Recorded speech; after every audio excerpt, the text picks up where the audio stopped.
UConn 85, Creighton 58. I have to say I was surprised. Finally played a full game this year.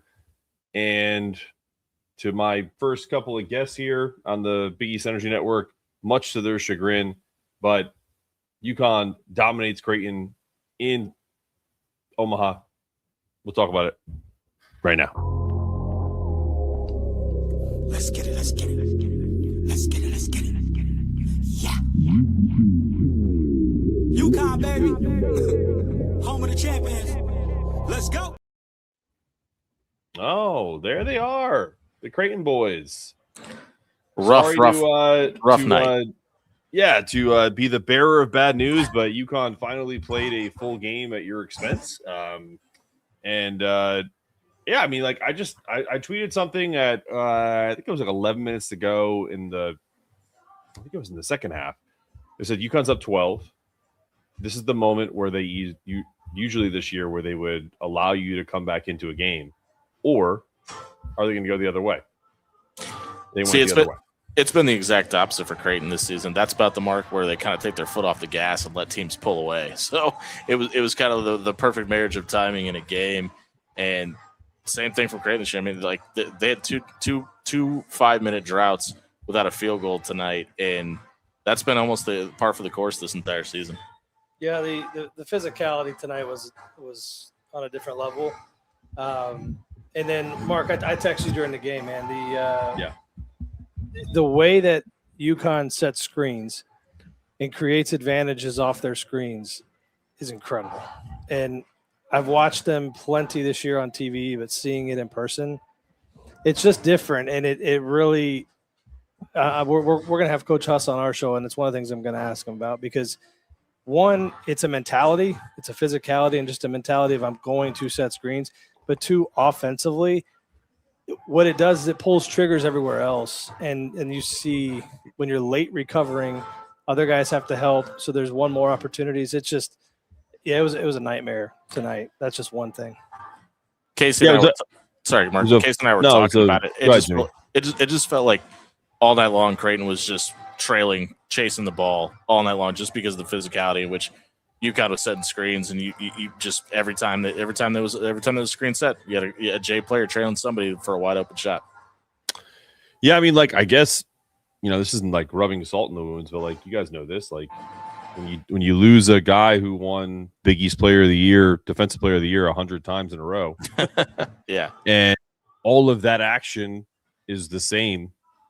Hurley hasn't changed anything, so you're getting all of that same action, but you funnel it towards the hoop and there's no one there to stop it. So it's kind of like you pick your poison. So if you help on that, you get open threes. If you don't, you get open, layups or whatever.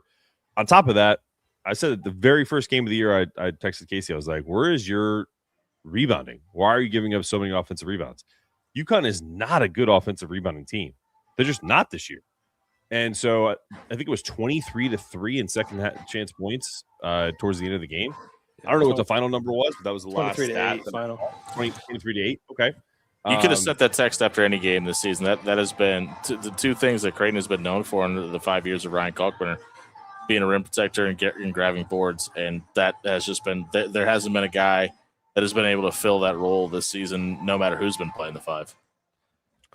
Yeah, I mean, to me, it's the same striking difference. It's like, and it really comes down to – this is something that Casey and I have talked about a million times. It's like it comes down to when you make portal and roster construction decisions, and this is happened to UConn last year. You grab a guy like Aiden Mahaney, and everyone thought he was going to replace Cam Spencer. Not the case. You grab a guy like Owen Freeman to replace Kalkbrenner. Not the case. And it's no disrespect to either of those players.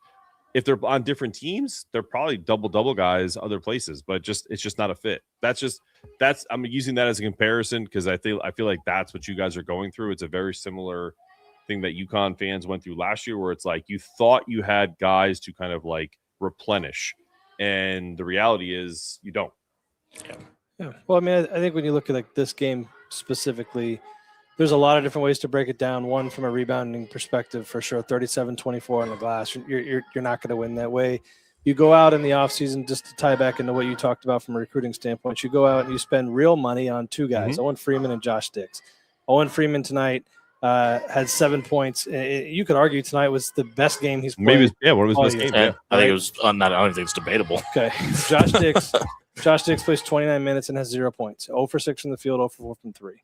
Like you can't have that and try to beat the number 2 team in the country and expect to have a shot. You just can't. So I don't want to pile on just Josh and Owen though. I mean, outside of Nick Graves, I mean, there aren't too many guys you could pull ahead and say this guy or that guy gave great effort or great output tonight. I mean, Nick Graves started off hot, 4 or 5 from the field, and then he even got cooled off. It just felt like that UConn found the strategy that everybody else has implored is put your defenders around the perimeter, run them off their spots, and nothing's going to be popping inside. So you might as well just stay out there and try to keep them uncomfortable. William's concern, we're only talking about Creighton stuff. I can guarantee you that's what that comment means. Hey man, listen, I give all credit to UConn in the Zoom availability with Dan on the way to you guys on Friday. He talked about a bloodthirsty. This is an exact quote. A bloodthirsty team when they're up 12, 10, 12, 14, turns it to 22, turns that 22 wants to make it to 30, etc. This team, for the first time this year, turned a 12-point lead into almost a 30-point lead because they didn't kind of just relax. They continued to run their sets. They didn't take the foot off the gas, is what everyone's been talking about. And defensively, they stayed the same. Like defensively, defense has not been the issue with UConn this year. It's been offense. So you see Braylon Mullins come back from a concussion, had a big game. Solo looked like his normal self. The one person that everyone's been relied on is Terrace. Terrace played probably his worst game of the year. Rough game, yeah. And they still won by 25 points or whatever it was. So, Mark, I think if you're a UConn fan, you have to be encouraged going into Xavier, then St. John's. And, I've said this all year. I know it's not a numbers game. I'm starting to start a campaign, BigEastEnergyNetwork.com. Silas Demery Jr. is the Big East Player of the Year because without him, they are not where they are. He makes this engine go. He puts everybody in the right positions, and he's efficiency-wise, he's a top 10 player in the country. I could think of 4 possessions tonight where him grabbing a rebound led to points on the other side just because of his ability to see the floor and push it and end up with the ball in the right hand. Yeah. He's really good. I think the problem with the player of the year discussion when it comes to UConn players for me is like there's just so many of them. It's a split, right? Pick your guy, and typically what ends up happening is as the coaches vote, those votes get split, and which is why my guess is, depending on how the season finishes up, my guess is ends up being Zuby. But I think you could pick a couple guys from this team that you could definitely make the argument they should be the player of the year in the league. I mean, you watch them tonight, man. I watched a lot of them on TV, and they've been good. Mark, you and I text a lot during games. I was probably higher on them in certain situations than you were because you know this team better than me. But seeing it in person is a different animal, man. And they are physical, they are fast, they play with intensity every possession. It was really impressive, and honestly, it was a beatdown. There's just not a lot to say on the Creighton side. They're healthy too. Like what you guys watched tonight was like the first time in probably a month where everybody's healthy. You didn't have Jaden Ross played well, Jay Stu played well, like all of their ancillary guys, like when you this is no disrespect when you say like the others, like outside of the primary players, the guys who are bench guys who are kind of like facilitate minutes, like that are able to like give, like if Casey's a starter, I give him, I help him rest because I give 6, 7, 8 good minutes here and there and play my role. That's what Jaden Ross did tonight. That's what Jay Stu did tonight. So if there's one tiny like thing that I would say about the team that just continues to come up because free throw was better today is they just keep fouling even down the stretch. It's like the game's over. I was literally yelling, "Stop fouling! It's over!" Funny you say that, dude, because I was looking at the stats and I was that's the one thing. So quickly, that's what I was doing on my phone. Was looking at KenPom. I mean, it doesn't matter. The two championships you guys were in the 250s plus in foul rate. Like it doesn't matter. And what I love about it is it sets a tone. Stop it. Do what? He said yes, it does. Of course it matters. Well, no, I mean it's going to matter if you're playing like in a tournament. It's going to matter for sure. But I'm saying in this league, who cares? Like you're setting a tone, and I actually love it. I really do. I wish that we like Creighton's thing is we don't foul, and so we don't give up points from the free throw line. And when you don't have certain advantages like physicality, right? You need that advantage for you guys. I think you create the advantage by being so physical from the outset, and you challenge referees. How many of them are you going to call? And so the thing about this team, Mark, and we got to jump off because Coach Huss is going to be jumping on with us. I want to talk about this on our weekly show because you've been receiving some criticism for nitpicking, whatever, which I think is ridiculous.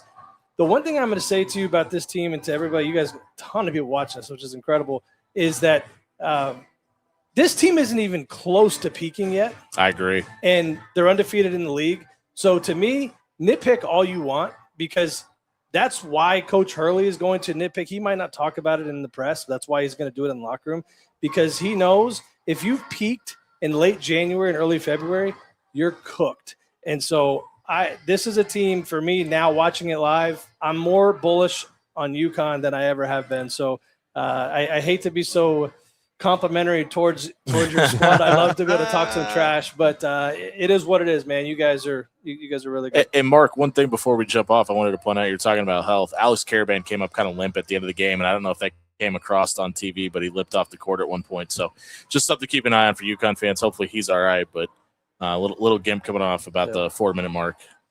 Yeah, well, I mean, we'll see what happens. I mean, AK's been banged up probably for pretty much 6 years. Like he's just I mean, he's just trying to like get through the season as a Warrior. Like, you know, I think that's part of like he has slow starts or like, and then he'll have these resurgent games, you know, 17 points in the second half or something crazy like that. But I'm with you, Casey. Like I know you got to jump, but like I did a Monday that my last show I did was taking what you and I talked about at heart with the idea of them peaking and why this time of year is not as big a concern as maybe we initially thought. So I'm with you, man. I didn't see too many concerns for you guys tonight. Yeah, no, and it honestly came to fruition. So I appreciate the assist. I think like it's good to talk to different people to kind of get different points of view and like you get out of your bubble and like you just kind of like start to think about what it looks like. And so I think we're in a good spot. And I gotta say, Jimmy, before we'll take care. We'll hit the leave studio button here in 2 seconds, but I do want to say this because Creighton fans say a lot of things about Coach Hurley. Before the game was starting, Coach came out, shook Mac's hand, then he walked down to the baseline, shook every assistant GA's hand, stopped Jackson McAndrew, wished him best wishes, getting better. You know I'm a big Hurley guy. I love him. I take a lot of criticism for loving Hurley as a Creighton guy, but my hat tip to him. And Huss is on the way here, so we're gonna jump. But do you know what real quick? Do you know what he said to the 2 season ticket holders in the front row? No. Like he was just like, "Hey, just want to let you know, I apologize." Like right before the game, just like really kind of like funny, like because he knew he was gonna like swear a bunch. That's really funny. That checks. So, anyway. That checks. See you, buddy. You guys are the best. Take care. All right, that's Casey and Jimmy with Roll Jays. Wanted to get them on quickly. Yo, dude, like these are all available. These are not brand new. I got this a while back, but there is. I'll get you. Manuel, I'll throw you the link for this shit. I promise. Hit me up. Ross, absolutely. Yeah, if anyone wants to jump on, I'm literally gonna do it, guys. I'm exhausted. We're gonna do 10 more minutes. This is a big win.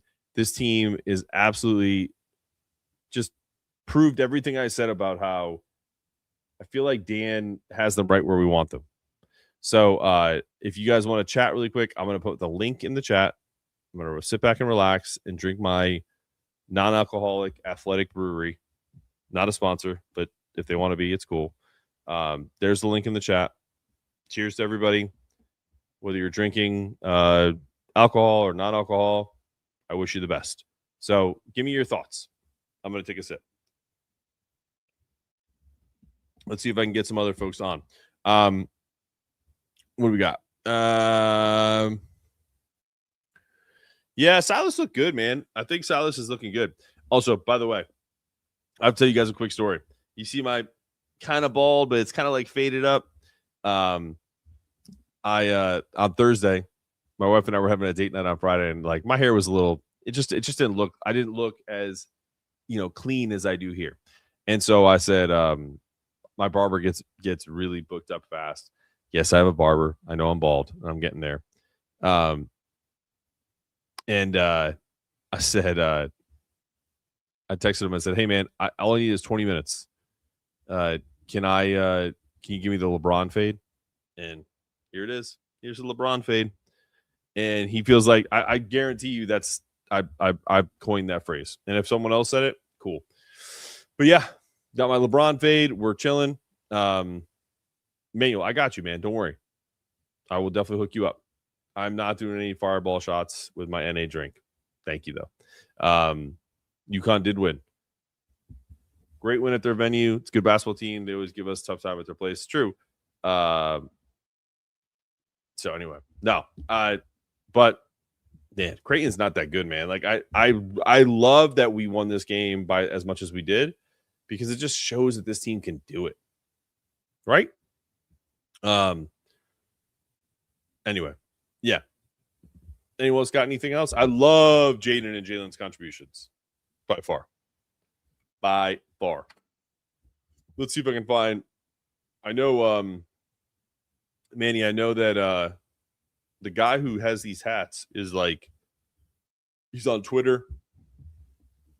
I think it's Mediocre Dan. I'm not even joking. Like, that's his Twitter name.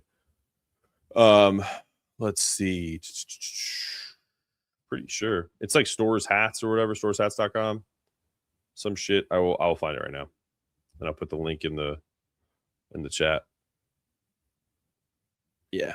storeshats.com. That's exactly what it is. Let's see it.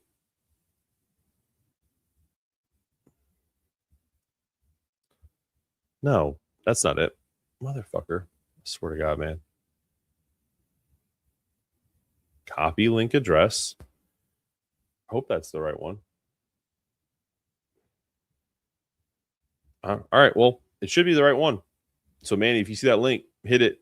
You should be good to go. That's it. I don't know why it's all jumbled like that, but whatever. Yeah. Right? Mullins has such a quick release. And when he's on fire, listen, when they're in trouble, if they're in trouble at all in the tournament, they need to do what they did in this game, and they did in the Kansas game where they kind of ISO him and he makes that smooth little turnaround jump shot on the baseline. It doesn't need to be a 3. Yeah. What? Listen, why do we do this? Papa Brady. Why are you one of the guys who wants to stir shit up? Like, why do we do this shit? They don't need to have Melinder in the rotation. Anyway. Yes, we had 20 bench points. Good shit, Silky. Good call. Let's see. Yeah, if you can nitpick one thing, it's Terrace Reed played like shit. Like just call it what it is. Terrace Reed's the highest paid player at UConn. He is. Trust me, he is.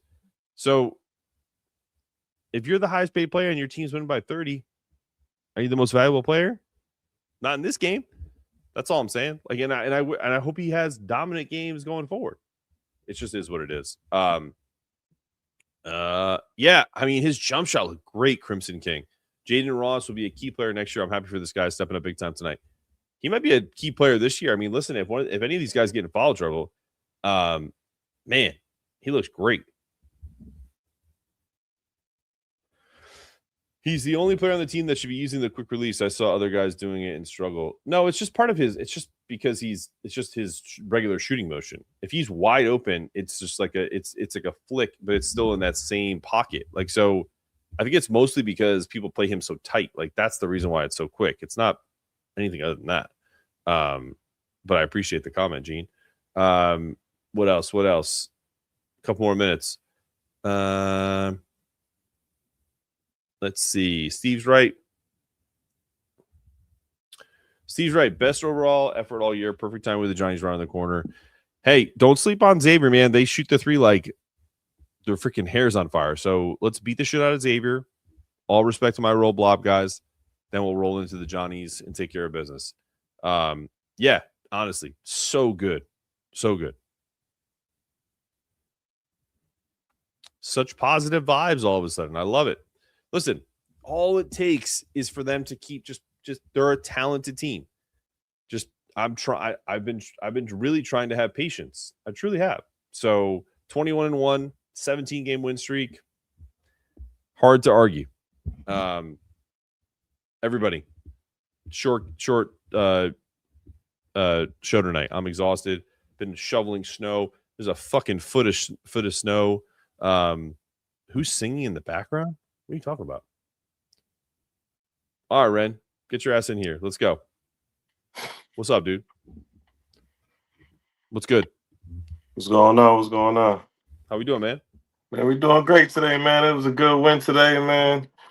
Finally got that big, 20+ point win. So, I hope a lot of people are happy out there. I know I am. Yep. I think it was much needed. I think it was a great performance by everybody, man. Great to see us get some best production too. Without a doubt, man. I thought Jaden Ross looked fantastic. I thought Braylon looked good coming off the concussion. Solo looked himself. Eric gave us some good minutes. Even Malachi was okay. I've been saying it all along. Like, it's just like they just need to. This is, and I said it to the Creighton guys who were on early. Like, this is the first game everybody's been healthy probably in a month, because you've had these little nagging things like Solo was out with his wrist, when you had Jaden was out with his hammy, Terrace with his hammy, Braylon concussion, like all these different things. If everyone's healthy and they all stay locked in, defense is not an issue. They just got to stay healthy so they can just facilitate good offense. Yeah. I wanted to say, do you think on those two Jaden Ross threes, do you think those plays were ran for him? I do. Yeah. I mean, it looked good. I like it. Because he's a bench player, and they're up 20, and it's like, all right, it's kind of like if you're the ex receiver in football, but like you're out and like your backup comes in and they run a play for you. Like that's for you because you're getting targets. I think that's what it is. Like, because Jay Stu wasn't in the game. Mm-hmm. So that was straight up. Jay Ross was the alpha on that squad, on that team. That was that. I mean, it looked real good too. I mean, I don't know. Look pure. I thought I would, because I was one of those people. I would like to have seen a couple of plays ran for him, maybe some type of live play or something like something where he's going to the rim, maybe like those curls like Karaban gets. He comes off those screens, he curls straight to the basket. That's something I was hoping like to see, like maybe Jaden Ross get into soon, and because I think he could do well to attacking the rim and something to just get him a little bit engaged. You know what I mean? But not too much, because I understand, we're death by 1,000 cuts on everybody. Yeah. So, you know what I mean? But, try to keep people engaged, because he's definitely out there playing defense hard and stuff, man. As far as Terrace, like, we got to live and die with some of those fouls, but it's just the ones he gets like 30 feet from the rim, and I'm just like, you don't need to do that. It's kind of like you ever like play with someone like either basketball or whatever sport, like if you're just playing like pickup and like they're like trying too hard like for no reason, like some of the fouls is like, bro, like we know that you have, like I feel like he's like trying to give effort when it's like it just looks weird, like in that moment. I don't even know how to quantify it. Like I don't even know how to explain it. Yeah, but like that last foul where Hurley brought, not the foul out, but the fourth foul, where he was like, you brought him over. It was like, man, you can't foul that guy like that far out from the rim. It's like, but it was just like he like dove on him. It's just like fake hustle. It's like fake hustle. And that's basically like, it was kind of like fake hustle. I mean, I guess in a sense, like they say, I guess I'd rather turn them down than have to turn them up. Like, so right. Yeah, no, I get that. Yeah, I get that.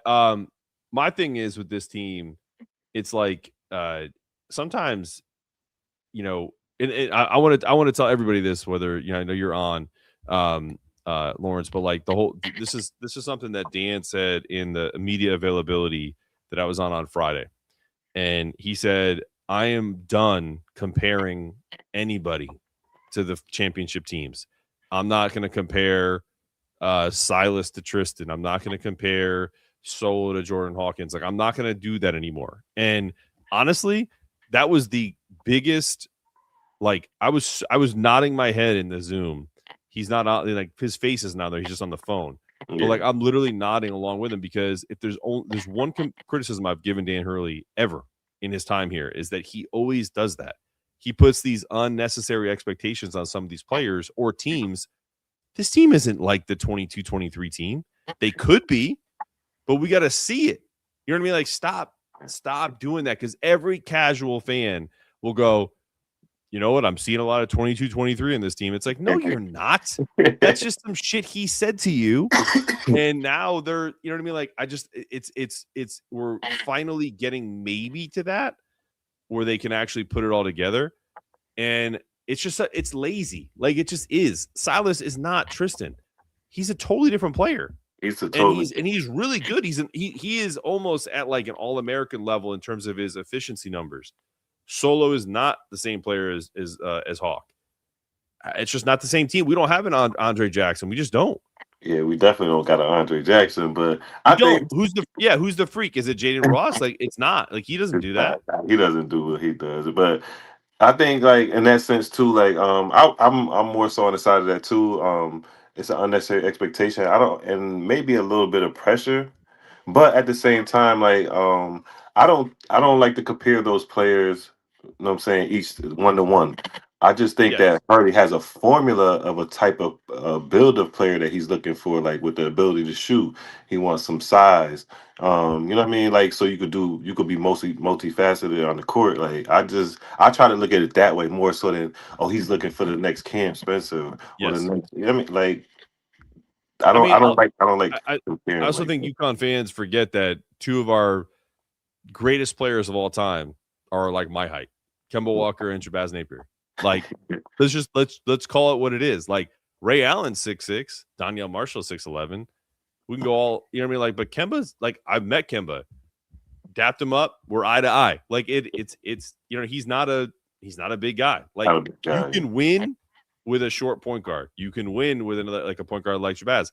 My guy Ryan Boatwright, who comes on the show every once in a while, he's 5'11". Man, I'm taller than Ryan. Like, stop. Like, you don't need to be 6'5" to be as good in Dan's offense. It's just what they prefer. Yeah, exactly. It's what they prefer. He prefers, like, with the switchability on defense and stuff like that. He tries to be like too deep at every position.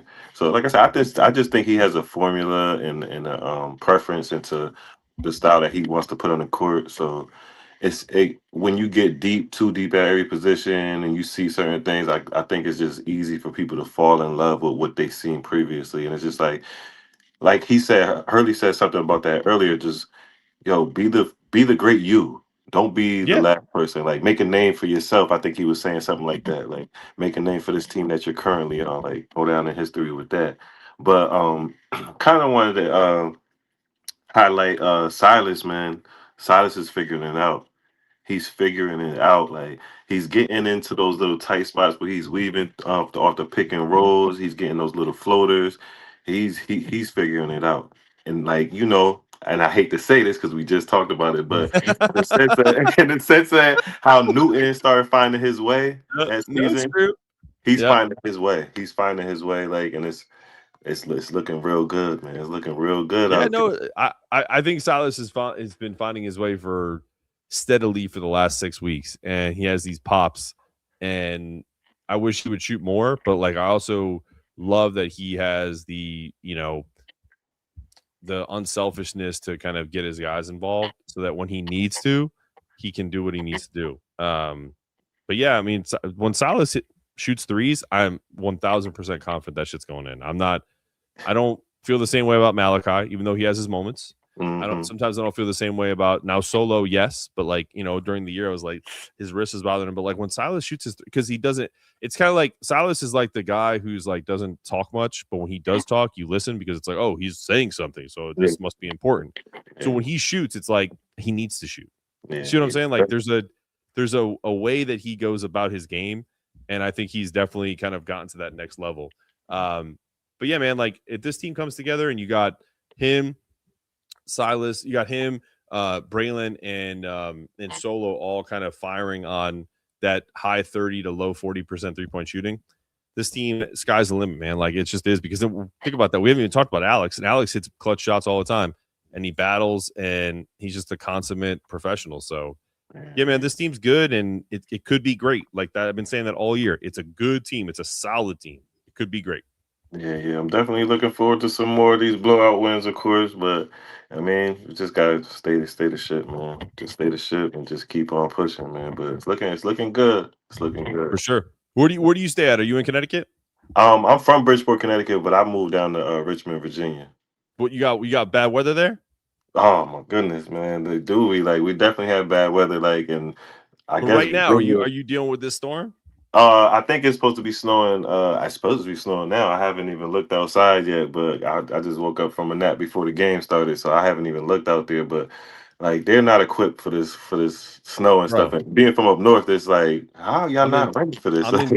I'm in Greensboro, and we got a foot of snow.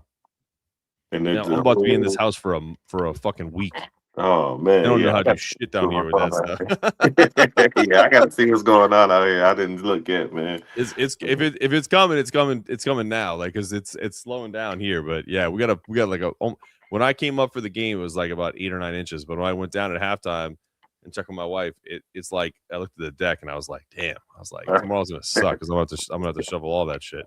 Back out there and shovel again. Gotta get back out there, man. Yeah, but like I said, all in all, man, great win. And yes, see more, man. Appreciate your time. All right, Lawrence. We'll talk to you soon, brother. Appreciate you, man. Thanks for chiming in.